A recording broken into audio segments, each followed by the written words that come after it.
अस्सलाम वालेकुम स्टूडेंट्स।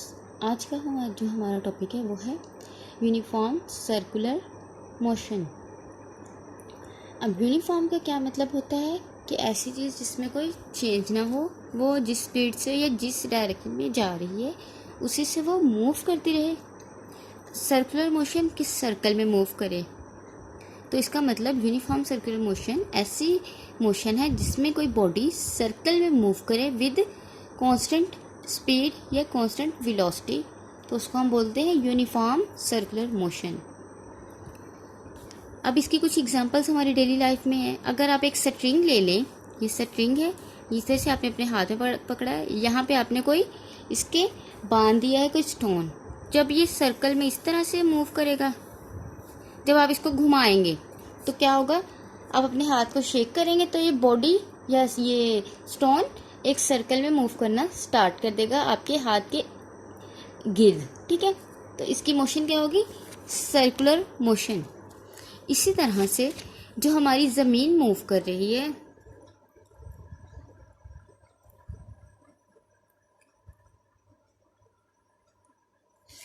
अच्छा इस तरह इसकी दूसरी एग्जांपल जो है आपकी बुक में है वो है circular motion of moon moving around the earth. ये हमारा अर्थ है, इसके गिर्द सर्कुलर मोशन में मून मूव कर रहा है, तो इसकी मोशन इस तरह से वो यहाँ से अपनी मोशन स्टार्ट करता है मून, तो वो सर्कल कंप्लीट करके अगेन उसी पॉइंट पे आ जाता है, तो इसकी मोशन को हम कहते हैं सर्कुलर मोशन। ठीक है, अब इसकी डेफिनेशन करते हैं, डिफाइन करते हैं इसको। वो है the motion of an object in a circular path is known as circular motion. Motion किसी भी ऑब्जेक्ट की सर्कुलर पाथ में जब होती है तो इसको हम कहते हैं सर्कुलर मोशन। सो सर्कुलर मोशन के आगे हमारे पास टू टाइप्स होती हैं, जो है centripetal force and centrifugal force. ये दोनों ही जो फोर्सेस हैं वो किसी बॉडी को सर्कुलर मोशन में सर्कुलर पाथ पे मूव करने पे फोर्स करती हैं, अप्लाई होती हैं। अब सेंट्रीपिटल फोर्स क्या होती है, the force that keeps a body moving in a circle।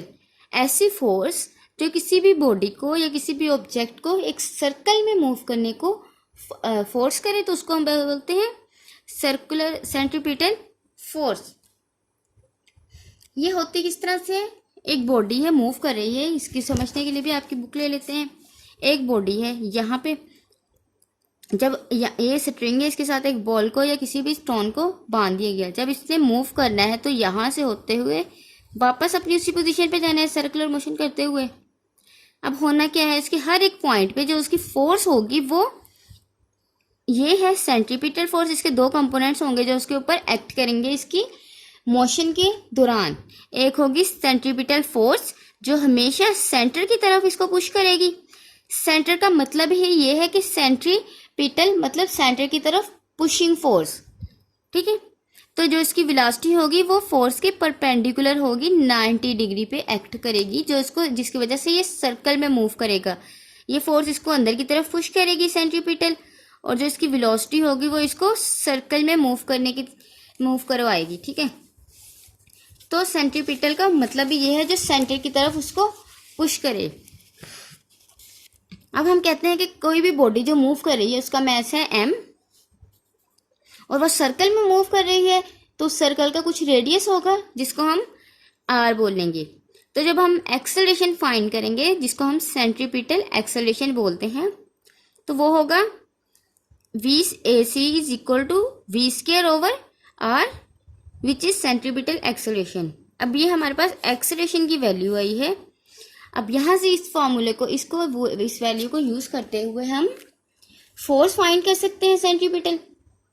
तो FC is equal to MAC which is Newton second law of motion. यहाँ पे अगर हम A की वैल्यू पुट कर दें जो है V square over R, FC is equal to V square over R, इसको मल्टीप्लाई किया तो हमारे पास सेंट्रीपिटल फोर्स की वैल्यू आ गई FC is equal to V square over R। Centripetal force तो हो गई, ऐसी फोर्स जो सेंटर की तरफ पुश करती है किसी भी मूविंग ऑब्जेक्ट को, उसको हम सेंट्रीपिटल फोर्स बोलते हैं। अब हमारे पास जो दूसरी चीज आ गई वो है सेंट्रीफ्यूगल फोर्स। तो ये कौन सी फोर्स है? ये भी होगी सर्कुलर में, बट ये क्या करेगी, बॉडी को बाहर की तरफ पुश करेगी, आउटवर्ड। अभी इसको समझने के लिए इस कॉन्सेप्ट को हम आपकी बुक यूज करते हैं। ये है एक कोई भी ऑब्जेक्ट, इसके ऊपर कौन कौन सी फोर्सेस लगेंगी इस वक्त?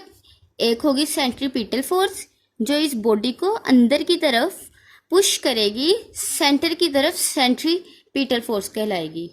अब दूसरी फोर्स जो है ये है सेंट्रीफ्यूगल फोर्स, जो बॉडी को बाहर की तरफ पुश करती है, बाहर को धकेलती है, सेंट्रीफ्यूग कर देती है, उसको सेंटर से बाहर निकालने की कोशिश करती है।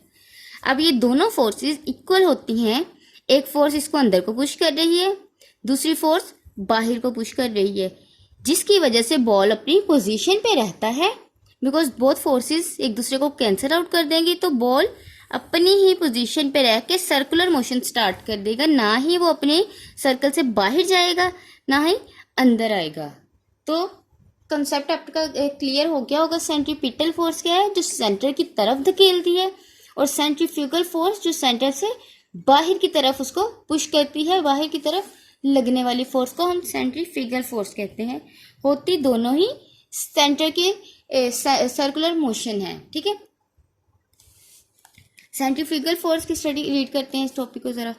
Consider stone shown in fig 3.28, ये 3.28 ये फिग है, यहाँ पे एक स्टोन को बांधा गया है, tie to a string moving in a circle, the necessary centripetal force acts on the stone through the string that keeps it to move in a circle. क्या करती है सेंट्रीफ्यूगल फोर्स? बाहर की तरफ धकेलती है, जो कि इसको सर्कल में मूव करने के लिए जरूरी होती है। According to Newton's third law of motion, there exists a reaction to this centripetal force. Centripetal force के सेंट्रीपिटल फोर्स को हम कह देते हैं कि ये एक्शन फोर्स है। तो हर एक्शन का एक रिएक्शन होता है, थर्ड लॉ के, जैसे कि आपने न्यूटन्स थर्ड लॉ में पढ़ा है।